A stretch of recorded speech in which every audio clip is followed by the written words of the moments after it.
One stop for all your needs. जेराव नखरनि गोनांथि बेसादफोरखौ मोनजोबगोन। बेवहाय कोरियान नुडल्सनि स्पेशल कालेक्शनजों लोगोसे दाउ आरो अमानि आसार दं।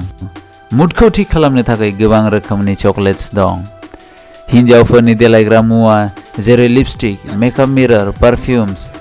रजे नोंनि थाखाय बयबो बाहायनो हानाय थाव, शैम्पू, डिओ, क्रीम्स दं। हिन्जावसा गथ'फोरनि थाखाय समायना समायना हेयर क्लिप्स, हेयर बेन्ड दं। बार्थडे सेलिब्रेशन्सनि थाखाय बार्थडे बेलुन्स, नाम्बार केन्डेल्स दं आरो गोरलैफोरनि थाखाय पेम्पार। बिनि फारसे किचेन एरिया दं जेराव कुकार डिस्काउन्टआव सोलिगासिनो। लोगोसे कफि, केक बानायनो मुवाफोर, माइरं, दालि, जानाय थाव, मस्ला, काजु, भुजिया आदि मोनजोबगोन। मोजां बथलजों लोगोसे उन्दै गिदिरनि थाखाय साथानिफ्राय रेनकटबो मोनगोन। न'आव सुनो मानो थाखाय सार्फ, साबुन गासैखौबो मोनजोबगोन।